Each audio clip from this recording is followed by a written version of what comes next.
Plan stakeholder management. Planned stakeholder management is a process in which you plan how to keep stakeholders engaged.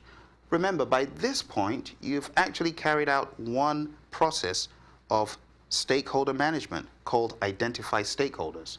So you know who your stakeholders are. That's step one. This is step two. This is where you plan how to keep those particular folks engaged. So let's take a look here. Our main goal is to create a plan for how to effectively keep stakeholders engaged. We want their full attention on the project. We want them to be in a role such as a leading role or a supporting role, but we don't want them to be disengaged, to be resistant, to be disengaged. We don't want that. So how do we plan stakeholder management? We use our project management plan as we do for other planning processes.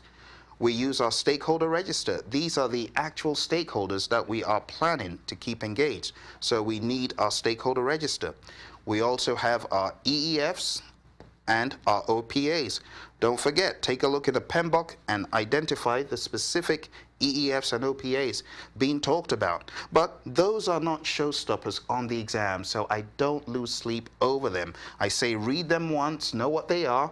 As you come across them, know the particular ones that are relevant, but don't spend time cramming. It won't pay off in the long run. Let's take a look at our tools and techniques. Expert judgment regarding how to keep these folks engaged. Meetings to meet, to come out with our stakeholder management plan on the other end, which we'll see as an output shortly.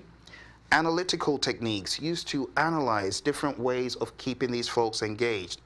One of the things that we do is use a stakeholder engagement assessment matrix. And the stakeholder engagement assessment matrix helps you identify where stakeholders currently are. So we put a C for where they currently are, and we use a D to show where we desire them to be. So if they're currently disengaged and we want them to be in a leading role, the C would be current, disengaged, and the D would be desired to be in a leading role.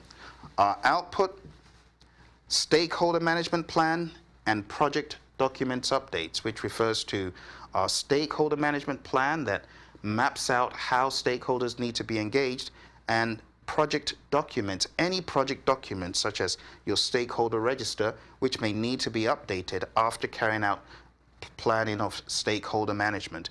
Again, on the actual exam, this is roughly about 2% or 3%.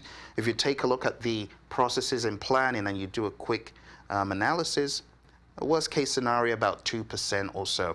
So let's jump into the information and talk about it in more detail.